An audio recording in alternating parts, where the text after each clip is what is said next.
Amplifica la imagen.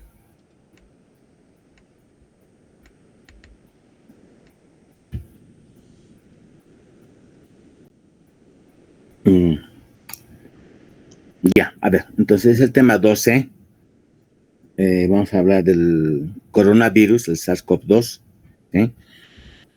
que pertenece a la familia Coronaviridae.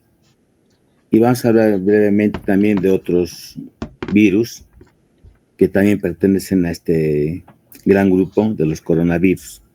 ¿Ya? Ahí vamos a ver si te se va recorriendo.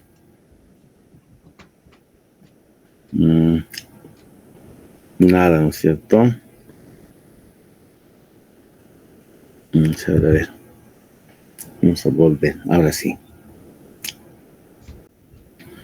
A ver, voy a buscar otra forma de compartir.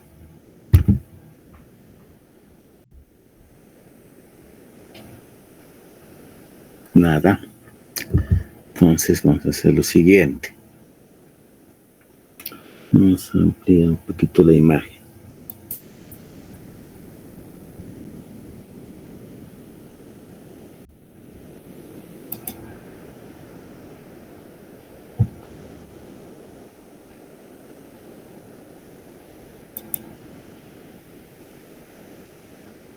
Oh, ahora sí.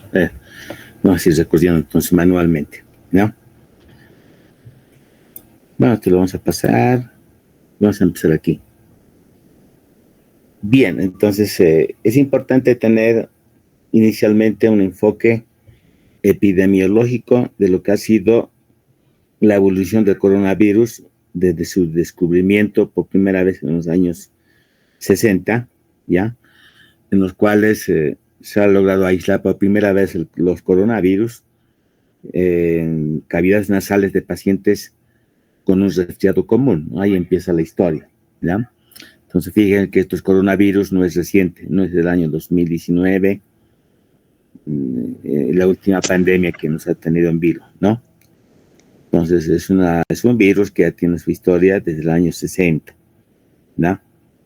En ese entonces se los ha nombrado como coronavirus humano, las cepas 22.9E y la OC43, ¿ya?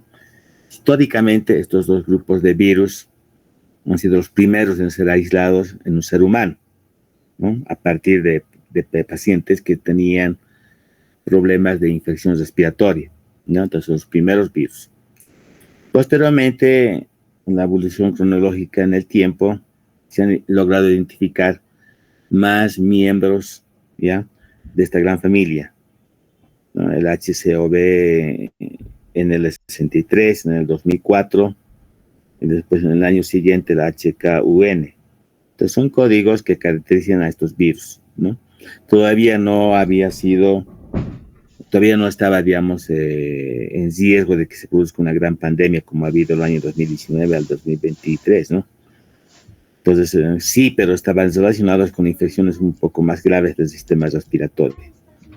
Bueno, a ver. Bien, entonces hay 7 cepas registradas hasta el momento de coronavirus humanos, ¿ya? Como está recargado en rojo, los primeros coronavirus que ya se he mencionado, ¿no? Las cepas 22.9E y la OC43, ¿no? Entonces, esos son los primeros coronavirus que han sido descritos. Luego el SARS-CoV, puede ser uno, pero no se lo menciona como tal, ¿no? Sería el primer coronavirus ligado al ser humano, causando una epidemia de enfermedad respiratoria. Entonces, posteriormente siguen los coronavirus humanos en el 63, ya, o New Haven coronavirus, y el coronavirus humano HKU, como les he mencionado, ¿no? Se produce un brote de síndrome respiratorio por coronavirus de Oriente Medio, que se denomina MERS-CoV, ¿no? Entonces, causado por este virus, ¿no? El virus HCOV-CM, ¿no? Entonces, este es un virus diferente, que ha causado un brote en el Oriente Medio, pero solamente se logra detener ahí, ¿no? El año 2019, obviamente, se produce la pandemia que ya todos hemos vivido y hemos conocido, ¿no? El nuevo coronavirus, ¿no? Que ha empezado en los finales de 2019 y se ha extendido hasta por 3 a 4 años, ¿no? Los primeros casos de la neumonía de Wuhan, ¿sí? Actualmente denominado SARS-CoV-2, ¿no? Un poco para diferenciar del SARS-CoV-1, que hay un pequeño brote en el Oriente, ya por hace más de 10 años. Bien. Y acabamos diciendo que este coronavirus que ha afectado a la última pandemia, ¿no? Tiene una mortalidad del 3%, ¿no? De 100 personas afectadas, obviamente la muerte se ha producido en una aproximada del 3%, ¿no? Y a partir de ese momento la OMS ha decidido otorgarle un nuevo nombre, ¿no? El COVID-19, ¿sí? Acrónimo de Coronavirus Disease, ¿no? Disease significa enfermedad en inglés, ¿no? Entonces, coronavirus disease, es decir, coronavirus causante de enfermedad, y se ha colocado el año en que ha empezado, ¿no? El 2019, ¿ya? Entonces, a partir de ese momento se llama COVID-19, la enfermedad producida por este nuevo coronavirus, el SARS-CoV-2.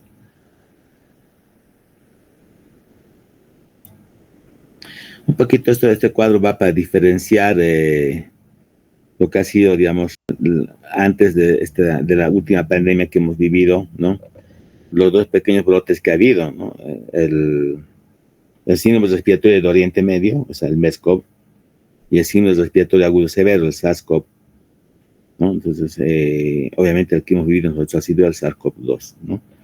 Entonces, dos cepas de este tipo de virus, ¿no? Han causado estos brotes. El SARS-CoV, ¿no? Ha sido identificado en el 2003. Los primeros infectados se han producido en China el 2002 y el virus se ha identificado en 2003. Ha producido cerca de 650 muertes en China, en Hong Kong, en esos 2 años, ¿no? Probablemente el murciélago ha sido, ¿no? el agente que ha originado, ¿ya?, esta pandemia, ¿sí? Entonces, este virus, al final, no se supo, ¿no? Realmente qué ser vivo era el reservorio exactamente, ¿no? Se le echa la culpa a los murciélagos, a las civetas, ¿no? Y estos habrían causado una infección al ser humano. En cambio, el síndrome respiratorio de Oriente Medio, MERS-CoV, ¿no? Se ha identificado en Arabia Saudita en 2012, causado más de 800 muertos, pero ha sido muy limitado, ¿no?, a esa región geográfica, y se cree que ha sido transmitido por los dromedarios al ser humano. Y los síntomas que luego vamos a ver de la pandemia actual que hemos padecido no son parecidos, ¿no? Los síntomas iniciales, la tos, la falta de aliento, o sea, la dificultad para respirar, ¿no? Problemas gástricos, aparte de problemas respiratorios, estos coronavirus provocan síntomas gástricos, ¿no? La diarrea suele ser uno de ellos. Y en casos graves, obviamente se produce una neumonía fatal, ¿no? O el síndrome respiratorio agudo severo, que lleva a la ventilación mecánica y una muerte, una alta tasa de mortalidad, ¿no? También es una otra complicación que se produce en los casos graves, es la insuficiencia renal, una falla renal aguda. Lamentablemente, en ese tiempo ni hasta hoy tenemos un tratamiento medicamentoso dirigido a eliminar estos virus, ¿no? Aunque sí, el tratamiento va enfocado a disminuir los síntomas y signos que causan la infección por este virus, ¿no? Es un tratamiento sintomático. La transmisión se realiza por vía aérea, ¿no? Al estar en contacto con individuos enfermos que están eliminando a través de la tos, ¿no?, o con sus fluidos. Otra forma importante de transmisión de estos virus es el contacto con objetos infectados, ¿no? Por ejemplo, bolígrafos, barandal de la cama, sillas, ropa. Dice, hay un montón de objetos que pueden ser infectados, ¿ya? Y al contacto con estos, pues uno contagiarnos. Bien, esto como antecedentes epidemiológicos, ¿no? Vamos a ver ahora la estructura del coronavirus, ¿ya? Esta es una microfotografía electrónica, fíjense, no son tan esféricas, ¿no? Como se dibujan los textos. A veces son alargados, medio ovoides, ¿no? Y si se fijan bien, tiene un halo, ¿no? Alrededor de su cuerpo, ¿ya? De la nucleocápside se llama, ¿no? El cuerpo del virus. Fíjense, tiene como un halo, como una corona radiante. Y es justamente, ese es el nombre que se le ha dado, ¿no? Coronavirus, de ahí viene el nombre. Y los primeros científicos en describir este virus lo han visto de forma redondeada, no exactamente esférica, pero fíjense esa corona que rodea, ¿no?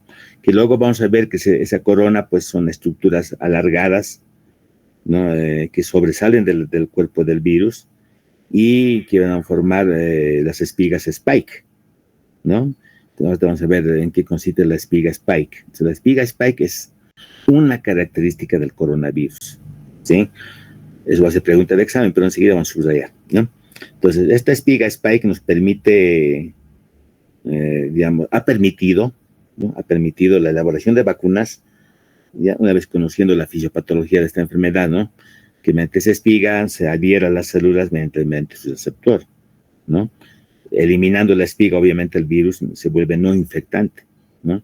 Entonces, esta fotografía, lo van a poder ver en internet, hay muchas fotografías de este estilo, de este tipo, es muy hermosa, ¿no? Entonces, prácticamente de aquí viene el nombre de coronavirus, ¿no? O sea, corona radiante, que es la proteína Spike, que es el que le da el nombre, ¿no? A estos grupos de virus, ¿ya? Bien. Esto un poquito lo vamos a leer, pero es de una importancia filogenética muy limitada en la medicina, ¿no? Es la clasificación de estos virus, ¿ya? Lo único positivo que podemos sacar, ¿no? Claro que se hace una estructura filogenética, ¿no? El dominio, el grupo, el reino, el filo, la clase, el orden, suborden, ¿no? Es extraer que estos pertenecen a la familia Coronaviridae, ¿ya? Entonces, los coronavirus tienen una familia que es el Coronaviridae y una subfamilia que pertenece al Orthocoronaviridae, ¿está bien? Es lo único positivo de este cuadrito, pero si lo tiene que enfocar, ¿no? Y tiene cuatro géneros. Uno se llama alfa coronavirus, beta coronavirus, gamma coronavirus y delta coronavirus, ¿no? Y prácticamente lo que nos vamos a ocupar es el coronavirus, ¿no? El SARS-CoV-2, ¿ya? Bien. Esta es la estructura que nos interesa conocer, ¿ya? Características del coronavirus.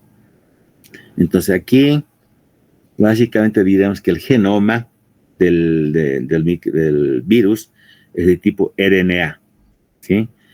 Fíjense esa estructura a modo de un ovillo en el centro de la partícula viral, ese es el genoma RNA, es un virus RNA, ¿ya?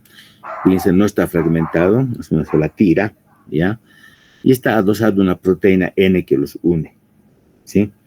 Bien, lo que nos interesa desde el punto de vista médico y sobre todo preventivo, la elaboración de vacunas, es su estructura externa, o sea, la envoltura o cubierta que rodea al genoma.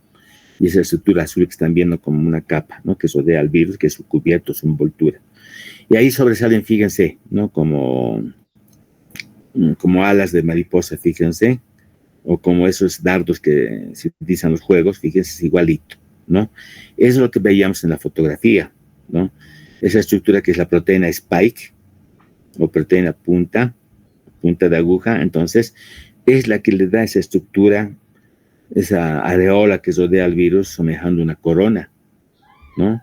Es bastante brillante al microscopio electrónico, y se lo puede identificar, ¿no? En el microscopio electrónico como la fotografía que hemos visto en la anterior diapositiva. Y esta estructura es tan importante que nos facilita la elaboración de vacunas que vamos a ver al final, ¿ya? Otros componentes de la cubierta de este virus es la proteína M, que es una estructura mucho más pequeña, ¿ya? De color verde, ¿ya? Y están adosados con la glucoproteína E, la proteína de envoltura. Entonces son dos proteínas, ¿no? Una proteína M y la glucoproteína E que van juntitas, que son los otros dos antígenos que cubren la cubierta viral, ¿ya? Algunos tipos, los más patógenos tienen una cuarta espiga, ¿sí? Que se denomina HE, que es nada más una abreviatura de lo que es la M-aglutinina o esterasa, y esterasa, se van juntos, ¿no? Esas estructuras amarillentas son como dardos pequeñitos que están ahí incrustados en la envoltura del virus, ¿no?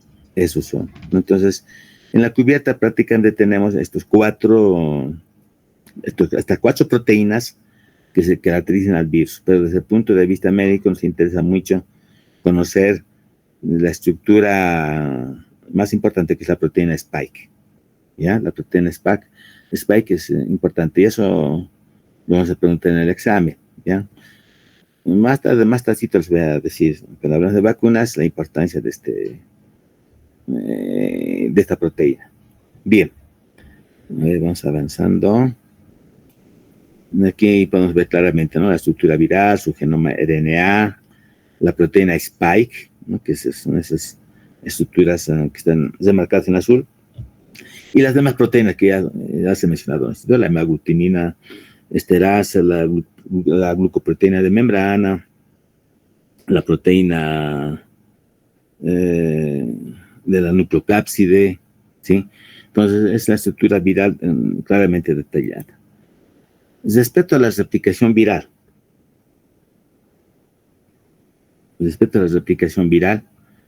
de ahí, digamos, desprende el conocimiento importante de lo que es la estructura, y gracias al conocimiento de la ultraestructura de este virus se puede conocer hoy en día, ¿no?, que este virus, mediante su envoltura, donde está la proteína Spike, ¿no?, se tiende a adherir a las células huésped de nuestro organismo, ¿no?, para replicarse dentro de la célula y luego ser eliminados de una partícula viral que ingresa, pues la célula fabrica miles de virus que luego son eliminados por exocitosis, ¿no? Entonces es importante conocer que hay una proteína receptora, ¿ya? ¿Qué es la proteína receptora de la angiotensina de tipo 2? Se debe a AC2, ¿no? Entonces, todas las células que tienen este receptor en nuestro organismo pueden ser infectados por el virus. Entonces, la partícula viral, mediante su proteína Spike, que es la que más resalta antigénicamente, siempre se va a unir a células de nuestro organismo que tengan este receptor, ¿ya? El AC2 o el receptor de angiotensina de tipo 2, ¿ya? Entonces, este receptor es importante en muchas células que lo tienen y pueden ser infectados. Entonces, una vez que se inicia la adhesión de este virus, ¿no?, con el receptor, estos son, digamos, introducidos, ¿ya?, por fagocitosis dentro del citoplasma de la célula en la cual está infectando. Y gracias a la catepsina L, ¿no?, se libera de la envoltura al virus, ¿no?, y libera su genoma, que se replica activamente en el citoplasma de la célula, ¿no? Y por otra parte, ¿no?, la envoltura también suele ser sintetizada, ¿no? La envoltura del virus es sintetizada y luego será almacenada y transportada en el retículo endoplásmico. Una vez que ha habido suficiente, digamos, replicación del virus, tanto en su genoma como en su envoltura, como pueden ver, ¿no?, otra vez se vuelven a juntar, pero ya no es un solo virus, ¿no? Son miles de virus que se juntan, se vuelven a ensamblar, o sea, el genoma es envuelto otra vez en la membrana y es eliminado por exocitosis. Entonces, esa es la replicación viral, ¿no?, el ciclo viral dentro de la célula, para posteriormente ser eliminado en cantidades abundantes, ¿no?, al torrente sanguíneo, ¿sí? Bien, a ver, aquí hay otra imagen ¿no?, que nos interesa, esa partecita donde el virus, a través de su proteína Spike, ¿no?, que es la proteína más importante de este virus, y es propio, ¿no?, es propio de este virus, ¿ya? La proteína Spike siempre se va a unir con el receptor, ¿ya?, de la angiotensina 2, así se llama, en la célula. Entonces, toda célula que tiene este receptor, pues tiene la capacidad de recibir al virus, servir como un vehículo para su replicación y luego liberar miles de virus al torrente sanguíneo, ¿no? Entonces, ahí se puede ver como claramente, pues, el virus se desdobla, ¿no es cierto?, en su genoma y en su envoltura, que son sintetizadas en forma independiente, luego se ensamblan y son eliminados hacia el torrente sanguíneo, ¿no? Esa es la replicación viral. Bien. Vamos a ver manifestaciones clínicas del COVID-19, ¿no? Manifestaciones clínicas del COVID-19. Entonces, vamos a decir que este virus es extremadamente contagiosa, ¿sí? Es bastante contagiosa. Es prácticamente, si estamos a menos de 1,5 metros de distancia de una persona que está eliminando con la tos, con la estornuda, otros virus, pues seguro que nuestro contagio va a ser así, ¿no?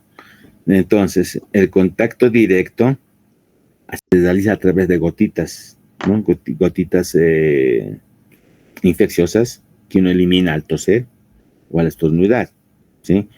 Y son dispersadas mediante la tos o los estornudos. Entonces, si estamos a menos de 1,5 metros, nos podemos infectar tranquilamente, ¿ya? Otro método, mejor dicho, otra forma de contaminarnos es mediante el contacto indirecto, ¿ya? El contacto indirecto, que diría que es el más importante. El contacto indirecto significa ponerse en contacto con la mano de una persona enferma, ¿no? Entonces, la mano es un vehículo importante de transmisión de esta enfermedad. O el contacto con objetos contaminados, ¿no? Por ejemplo, un vaso, un bolígrafo, cualquier objeto, ¿no? Incluso las sillas donde el paciente ha estado, la cabecera de cama donde ha estado, si se ha todo internado en los trípodes del suero, o sea, cualquier lugar donde el paciente pudo haber eliminado al toser los virus, se vuelve infectante. Nosotros en contacto con ese medio de transmisión podemos enfermarnos, ¿no? Entonces el contacto indirecto es igual de importante o quizás más importante que el contacto directo. ¿Por qué sería el más importante? Porque por lo menos sabemos y vemos, ¿no es cierto?, que una persona enferma tose y elimina estos virus al ambiente y lo podemos inhalar.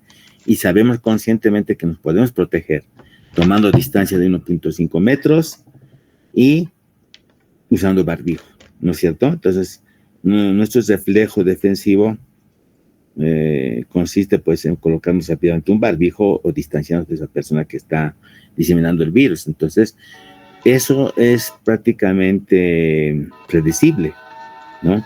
Pero ¿qué es lo no predecible? ¿Qué desconocemos? Los objetos que han sido contaminados, ¿no? Con la exhalación de virus al ambiente, ¿no? La exhalación de virus puede contaminar objetos como los vasos, bolígrafos, mesas, sillas. Entonces nosotros no estamos viendo pues al virus, ¿no?, que está contaminando los objetos y podemos coger tranquilamente, ¿no?, el vaso infectado, el bolígrafo, las monedas, ¿no?, las monedas, los billetes que con la mano infectada el paciente lo ha contaminado y nosotros corremos el riesgo de contraerlo de esa manera. Entonces, no estamos viendo, ya no nos podemos proteger, ¿no es cierto? Solamente la única seguridad es que no toquemos nuestra parte respiratoria, la nariz, la boca, los ojos, y siempre hagamos lavado de manos, ¿no?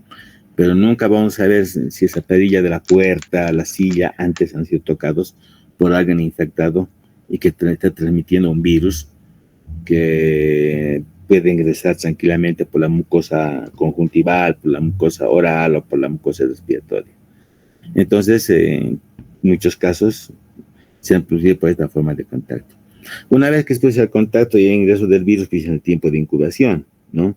Se calcula que puede ser tan solo 2 días hasta 14 días desde que el virus ingresa a nuestro cuerpo y va a producir síntomas y signos en nuestro cuerpo, ¿no? Entonces el tiempo de incubación es importante, ¿ya? No me gusta mucho a mí preguntar números, ¿ya? No me gusta preguntar números referentes a a salud, porque son tantos números, tantos tiempos de incubación, pero se los voy a resaltar el tiempo de incubación, que es importantísimo, ¿ya? Que es importante. Pues se pregunta de examen, ¿ya? Ahora también este diapositivo se les puede preguntar, ¿no? ¿Qué formas de contagio tenemos? Uno es el contacto directo, ¿ya? Y otro es el contacto indirecto.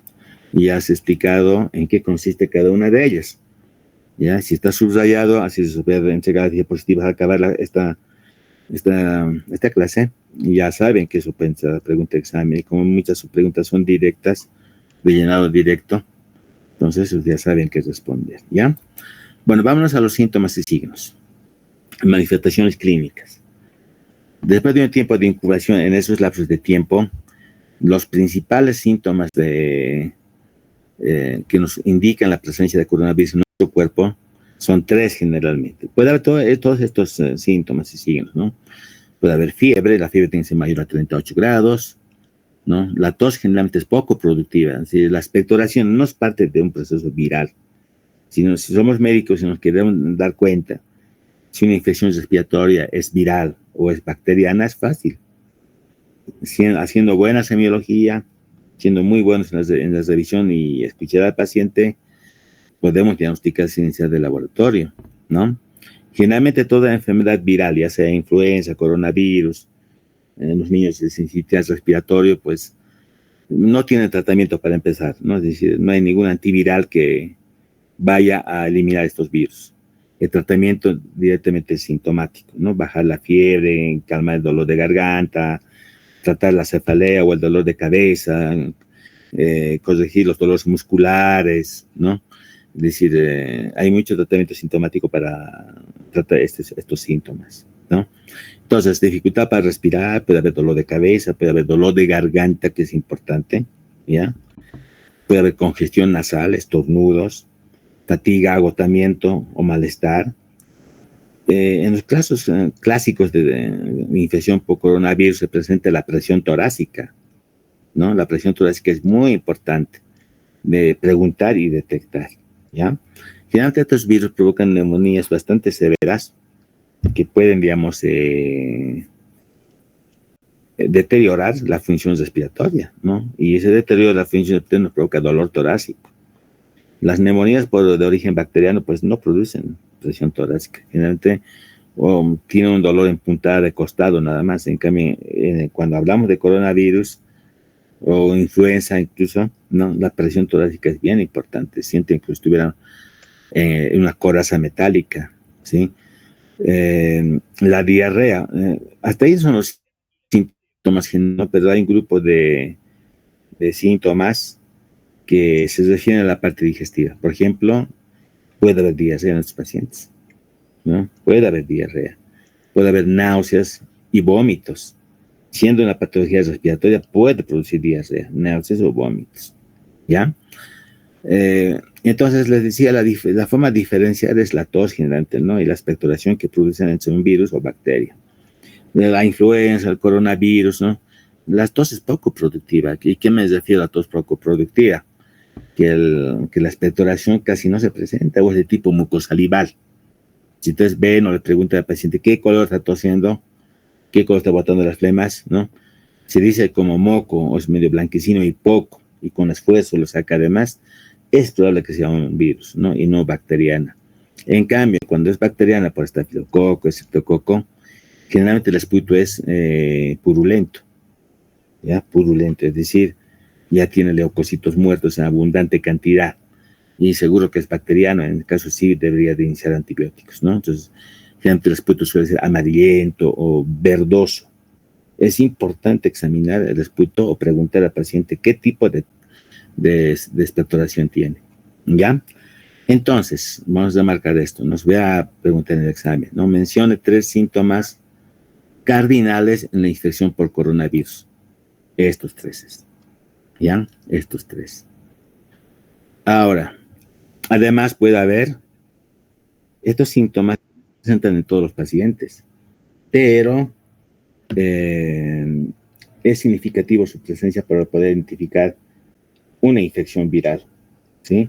La infección viral por cualquier virus, no solamente coronavirus, ¿no? A veces una influenza severa o un rinovirus, generalmente dañan, ¿no?, el sistema nervioso sensorial periférico, ¿no? Y esto nos va a dar una pérdida del olfato y una pérdida del gusto, ¿no? ¿Cuántos de nosotros, digamos, personal de salud, ¿no?, después de un episodio de infección por coronavirus hemos quedado con estos síntomas, ¿no? Con pérdida del olfato y pérdida del gusto. Es decir, no se percibe. Hay gente que anda resfriado y no sabe que es por el coronavirus o por la influenza y de repente no percibe los olores o no percibe el sabor de un alimento, ¿sí? Entonces se llama anosmia o ageusia. Entonces, estos dos síntomas no suelen ser, digamos, presente en todos los casos, pero si se presenta es indicativo de una infección viral. No siempre coronavirus, ¿ya? Puede ser, no siempre coronavirus, no puede ser influenza, parainfluenza, sincicial respiratorio, un rinovirus, ¿no? Entonces hay más de 20 virus que nos producen infecciones respiratorias. Obviamente la influenza y el coronavirus son los más importantes, ¿ya? Entonces estas son características de infección viral. Los síntomas cardinales tienen que ser esto, y para no confundirlos, pues se les puede preguntar qué es anosmia, pero como una definición tal vez, ¿no? Y qué es ageusia, ¿no? Son indicativos de enfermedad viral. No se presenta en todos los casos, pero nos dice cuando están presentes que puede ser una infección viral, ¿de acuerdo? Bien. ¿A quiénes afecta más? ¿Quiénes son las personas de alto riesgo, ya, que generalmente han fallecido, ¿no?, en la última pandemia que ha habido, ¿sí? Los adultos mayores, ya, los inmunodeprimidos, los pacientes con patología cardíaca, con insuficiencia cardíaca, los fumadores crónicos, aquellos pacientes que están cursando con una enfermedad pulmonar obstructiva crónica, como mineros, ahí también están los fumadores crónicos, ¿no?, o que tienen alguna alteración respiratoria producto de alguna actividad comercial, ¿no? Ya mineros, vendedores de tela, ¿no? Es decir, profesores, por ejemplo, ¿no?, que antes por ejemplo, usaban bastante la tiza. Actualmente es el marcador, ¿no es cierto?, el marcador de agua, que ha hecho de que bajen notablemente las enfermedades pulmonares obstructivas crónicas en los profesores o en las personas que se dedican a la enseñanza, ¿ya? Desde luego, enfermedades metabólicas, ¿no?, diabetes, obesidad, trastornos de colesterol, ¿no?, y embarazadas, ¿no? Ese es el grupo grande de personas de padecer una forma grave de infección por coronavirus, ¿no? Les voy a preguntar en el examen, ¿sí? Ustedes tienen que colocar, bueno, mencione tres personas de alto riesgo, ¿ya? O tres sujetos de alto riesgo para padecer una enfermedad grave por coronavirus. ¿Y tienen cuánto? Tienen 7. Entonces, con tal de que mencione 3, va a estar bien, ¿ya? Cualquiera. Entonces ya tiene su pregunta del examen. Muy bien. ¿Cómo hacemos el diagnóstico de un coronavirus, no? Para hacer un diagnóstico desde el punto de vista bacteriológico, ya necesitamos la historia clínica bien hecha en base a los síntomas y signos. Se hace un adecuado examen físico. Obviamente tenemos que protegernos, ¿no? Ahora no tanto, ¿sí? Los que hemos trabajado en la época de la pandemia del COVID, ¿no? Era alto riesgo examinar a un paciente por el riesgo de contagio, ¿sí? Muchos médicos han entrado en pánico y se han puesto a buen recaudo, ¿no? Médicos que tienen enfermedad de base, por ejemplo, son hipertensos, diabéticos, obesos, y por la misma edad, mayor de 60 años, han solicitado permiso al CEDES, ¿no? Y se han resguardado bien. ¿Quiénes han examinado a los pacientes con coronavirus? Personal más joven sin patología de base. Se ha contratado personas jóvenes, recién egresados, para que asuman ese riesgo, ¿no? Entonces, el grupo de riesgo es notablemente susceptible de agarrar el coronavirus y tiene alto grado de mortalidad, ¿ya? Entonces, el examinar a un paciente con coronavirus, con posible infección por coronavirus de alto riesgo, se debe solicitar análisis de sangre, ¿no? O sea, se puede pruebas de laboratorio del esputo, una muestra de un hisopo de la garganta u otras muestras respiratorias, ¿no? Eh, Cuando hacemos análisis de sangre, siempre se debe tratar de identificar mediante la reacción de encadena de la polimerasa, detectar el genoma viral, ¿no? El antígeno nasal, se hace un hisopeo de las fosas nasales y se hace una prueba rápida, ¿no? Para ver si está presente o no el genoma viral, ¿no? Hasta hace un tiempo, hasta el año pasado por lo menos, en los hospitales todavía hacíamos estas dos pruebas, ¿no? Anticuerpos y antígeno nasal, para poder limitar el ingreso del paciente al hospital o llevarlo a una sala de aislados. Ahora ya no.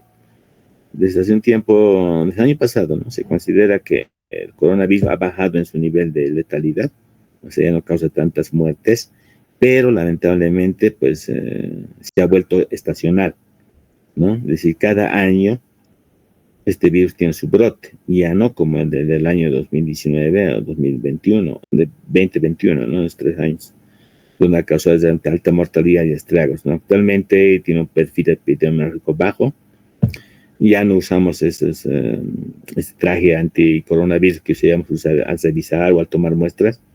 Actualmente lo tratamos como cualquier otra infección respiratoria aguda de tipo viral, ¿no? Pero en casos graves se puede solicitar reacción en cadena de la polimerasa, el antígeno nasal o anticuerpos de tipo IgM o IgG que van dirigidos en contra del coronavirus, ¿no? Se hace un seguimiento serológico, ¿ya? Estas muestras se las debe tomar generalmente. Se está viendo, ¿no? Las diapositivas, ¿no, chicos? Sí, doctor. Ya. Miren, la toma de muestreo se hace en el hospital, se hace un hisopeo naso, la ficha epidemiológica, ¿no? Entonces, este lo voy a subir en amarillo, ¿ya? ¿Qué tipo de muestras se utilizan en el coronavirus? Vamos a poner amarillo. Vamos a poner la letra azul, vamos a meter, ¿ya? A ver. Azul. A ver, vamos a volver a hacer esto así. A ver. Y esta va a ser pregunta de examen. No se nota mucho. Vamos a volver a hacer así. Ahora sí, ¿ya? Esta preguntita más anotense, que va a ser la última pregunta que les voy a dar, ¿ya? ¿Qué tipo de muestra se hace en el laboratorio o en el mismo hospital? Una muestra que puede ser tomada perfectamente por el encargado del laboratorio o por el médico. No hay lugar donde no hay un laboratorista, entonces lo tiene que tomar el médico o la enfermera. Es el hisopeo nasofaringeo, ¿no? Se introduce un hisopo largo por las fosas nasales y se llega hasta orofaringe y se hace un giro, ¿ya? Y se saca nuevamente para mandarlo en un tubo de ensayo al laboratorio, se hace al CEDES La Paz, ¿ya? O pues orofaringeo también, en este caso se deprime con un baja lengua la lengua y hacemos un frotis de la cavidad orofaringea y mandamos a CEDES, ¿no? Y el CEDES se encarga de encauzar la muestra ya para enviarlo ya sea al INLASA o al CENETROP, que son los dos centros de referencia. Creo que en Cochabamba hay uno más, pero son los dos que son los principales en nuestro país, ¿no? En La Paz está el INLASA y el CENETROP, donde se va a procesar la muestra, ¿no? Tanto para identificar, no tanto, sino para identificar el antígeno viral, ¿ya? Entonces ese debe ser el flujo de la muestra. Bien, a ver qué más tenemos. Tratamiento. Respecto al tratamiento, no hay una forma específica de tratar a los pacientes, ¿ya? Los CDCs han sacado dentro de su protocolo de manejos que simplemente se debería de hacer un tratamiento sintomático, más ahora que ya pasa la época de pandemia, ¿no? En la época de pandemia pues hemos hecho bastantes cursos, actualizaciones, de antes por día había 4 o 5 actualizaciones. Hemos saturado al personal de salud, ¿no? Lo que era como tratar una pandemia por coronavirus. Pero ahora ha pasado, ¿no? Estamos viviendo una época post-COVID en el cual el virus se ha vuelto estacional, es como cualquier otro resfriado, ¿no? Claro que esos grupos de riesgo que les he mencionado siempre van a ser grupos de riesgo para el coronavirus, para la influenza y otros virus, ¿no? Que causan, digamos, infecciones respiratorias, ¿no? Siempre van a estar presentes, ¿ya? Entonces, solo se trata de los síntomas, puede ser paracetamol o ibuprofeno, pero generalmente paracetamol. Se debe hidratar, ¿no? Y en casos graves, cuando se produzca una neumonía, ¿no? Hace un soporte hemodinámico, es decir, controlar la presión arterial, que la diuresis, ¿no? Y con la ventilación nos aseguramos un correcto oxigenación del parénquima pulmonar, ¿no? Mucha gente se ha muerto por esto, ¿no? Porque no puede ventilar bien, se han internado en terapia intensiva y pues al no oxigenar su cuerpo, sobre todo el cerebro, han hecho paro cardíaco, ¿no? Digamos, otra vía fisiopatológica importante ha sido los trombos, ¿no? Pues es un virus que causa muchos trombos, ¿no? Y es necesario anticoagular a estos pacientes. Anticoagulando igualmente se salva muchas vidas. Pero ya no vamos a hablar mucho de eso porque es más un manejo de terapia intensiva. Y actualmente, pues, el manejo ya es muy pequeño, ¿no? De un pequeño grupo de pacientes que se complican y van a terapia. La mayoría, pues, lo pasamos como un simple resfriado, ¿no? Y actualmente, pues, el perfil epidemiológico de estas infecciones es recibir la vacuna en forma anual, ¿no? La influenza, el coronavirus, pues mutan sus antígenos. Esos antígenos que se han mostrado en la estructura del virus mutan, cambian cada año. Por lo tanto, una vacuna que servía el año pasado no sirve actualmente. Y que me voy a colocar actualmente ya no me sirve para el siguiente año. Entonces, debe ser una vacuna anual. Sobre todo nosotros, ¿no, chicos? O sea, los médicos que ya trabajamos años en esto, ustedes que están estudiando y van a acceder a los centros de salud, y el proceso de semiología al año les va a dar un pacientes respiratorios, tienen que ir a su barbijo, ¿no? Y estar vacunados para no enfermarse gravemente, ¿ya? Entonces, es parte de algo que nos ha quedado de enseñanza de las dos pandemias que hemos vivido en los últimos 20 años, ha sido el de la influenza, el año 2002, 2003, ¿no? Que no ha sido tanto como el coronavirus. El coronavirus sí realmente hemos llegado hasta el confinamiento, ¿no? Hasta el aislamiento en casa. Entonces, que es tan importante hacer el aseo de manos, que es el vehículo más importante de contagio, ¿no? De esas enfermedades. Pero a mis alumnos de mis grupos de prácticas siempre llevan si van a hacer prácticas, su alcohol gel, y si han tocado cosas en los hospitales, piensen que esté infectado, ¿no? Si no se van a llevar virus a su casa en contacto con su familia, ¿no? Lleven su alcohol gel, lávense las manos, ¿no? Es muy importante eso. Saber que una vez que nos hemos contagiado no hay un tratamiento específico o exacto, ¿ya? Bien, para finalizar esta charla, les voy a mostrar este cuadrito, ¿ya? Que son las vacunas disponibles para el COVID-19, ¿no? Hay de varios tipos, ¿ya? Las vacunas, por ejemplo, que actúan sobre el ARN mensajero, ¿sí? Que, bueno, en su momento era el Pfizer, la Moderna, el CureVac, ¿no? Entonces, dentro de eso el Pfizer resalta claramente, ¿no? El Pfizer es la estrella, digamos, de este tipo de vacunas. Hay otras vacunas que se han logrado empleando otras, respetando el aspecto fisiopatológico del virus, ¿no? Las vacunas de subunidades proteicas. Pues les decía a ustedes, ¿no es cierto? La envoltura del virus tiene varias proteínas, ¿no? Que nos permite identificarlo desde el punto de vista serológico. Entonces, aprovechando esta estructura proteica del virus, pues el Novavax, por ejemplo, es uno de ellos, ¿ya? Otras vacunas que han empleado vectores virales, ¿no? Por ejemplo, los adenovirus. O sea, hemos introducido virus infectados con el coronavirus para que nos produzca vacunas, ¿no? Entonces ahí está el Johnson & Johnson, el AstraZeneca, el Oxford, el Sputnik, ¿no? Y las vacunas de virus inactivado, el Sinovac, el Biotech, el Sinopharm. Pues les digo, ¿no? Que de todo esto la Pfizer es la estrella, ¿no? La mejor vacuna hasta el momento que se va a elaborar es la Pfizer. Ahí tienen, ¿no? La Pfizer, ¿ya? Hoy están vacunando, yo por ejemplo me han vacunado en febrero, creo, este año, y me han colocado la Pfizer, ¿no? Entonces, la Pfizer es la mejor vacuna y creo que es la única que está teniendo armas del país, ¿ya? Bueno, creo que hemos acabado la charla con la vacuna, gracias.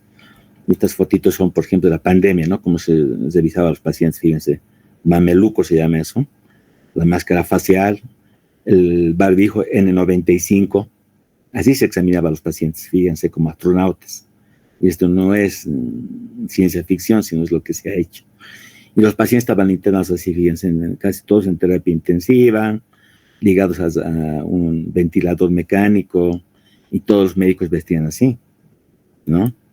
Hay un médico igual, ¿no? Con toda la máscara, la máscara facial antivirus, ¿no?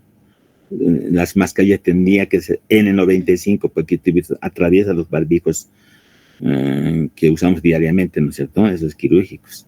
Y un mameluco impermeable, ¿no? Prácticamente vivir así todo el día con guantes, ¿no? De látex, ¿no?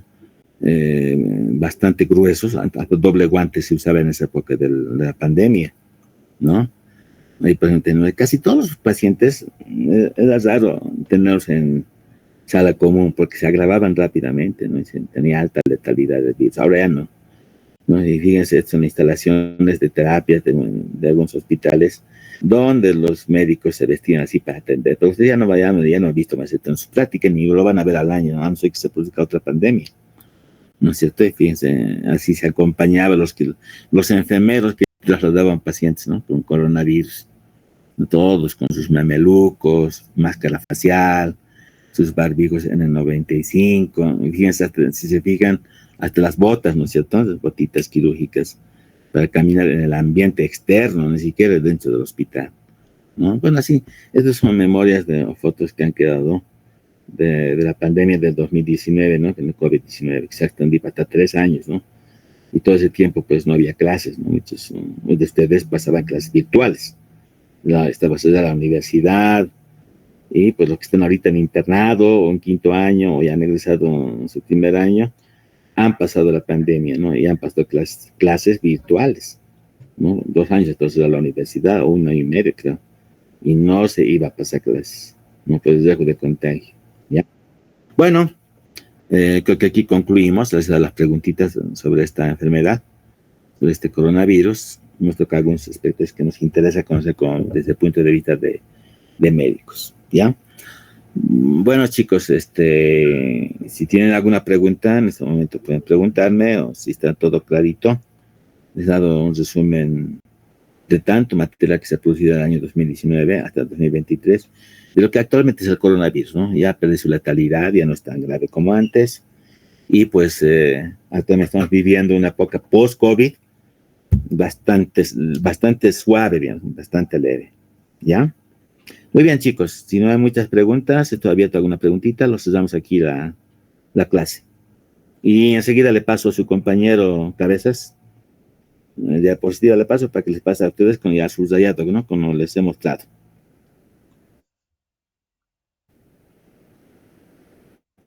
Muy bien, no hay preguntas. Cerramos la conversación. Buenas tardes, muchachos, muchachas, nos vemos en una siguiente